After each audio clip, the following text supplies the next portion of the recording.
Hey Crestwood, happy Wednesday to you all. Hope you all are doing well and enjoying this month as we move through June and continue into summer. It is such a joy to be with you and bring you this devotional for this Wednesday, June 16th.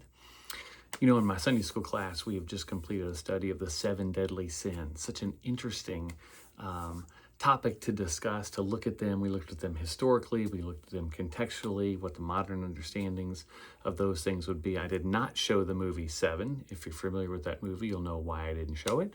But it's certainly an interesting interpretation of those 7 deadly sins. So as a reminder, those sins are pride, envy, sloth, lust, anger, greed, and gluttony. Those are your 7 deadly sins. And so interesting to talk about how they developed. They were created back in the early centuries after Christ and have evolved to this point today, and how they were understood early on versus what our modern understandings are, how those are lived out in our culture today in such destructive ways. This will probably be a sermon series at some point, just because each one was such a fascinating study of the human condition and our own brokenness and how we live them out. But the last one we talked about, I think, was the most interesting one for me, and that was anger or wrath.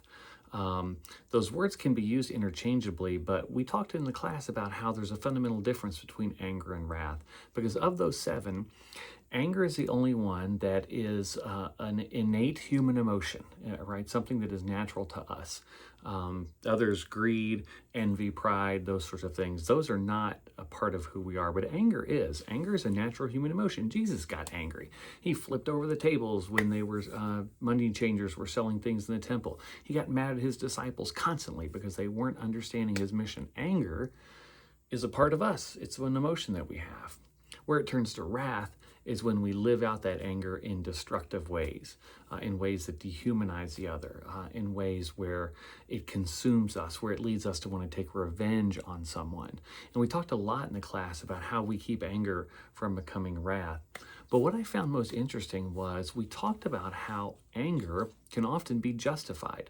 There are things in this world we should be angry about.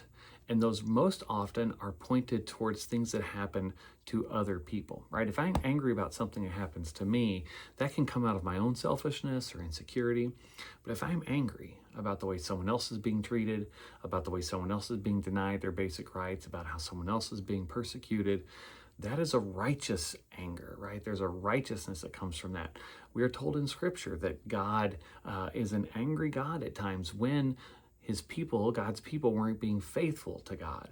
We're also told in Scripture that God is slow to anger and abounding in steadfast love. In fact, one of the things we talked about, how the opposite virtue of anger is patience, right? The more patient we are, the less angry we're going to get. But anger is such a complex emotion because it can be used in righteous ways and justifiable ways, but it feels like it's such a slippery slope for it to turn into something destructive, something that we hold against someone else, something that causes us to think or behave in sinful ways towards another person.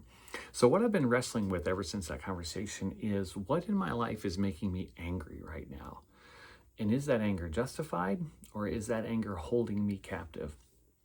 I think we're called to be angry at some of the things that are happening in our world today. Angry at the way people are being treated, the way people are being vilified, the way people are treating each other in this world. As Christians, that should make us angry, just as it made Jesus angry when people were being taken advantage of, when people were being misunderstood and mistreated.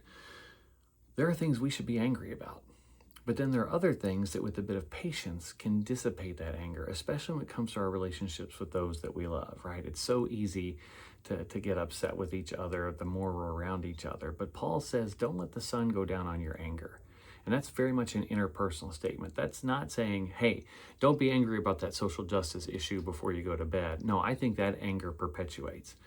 But if there's anger between two people, don't let the sun go down on your anger. How are you working to dissipate that, to diffuse that, so that anger doesn't dominate your view of the other person?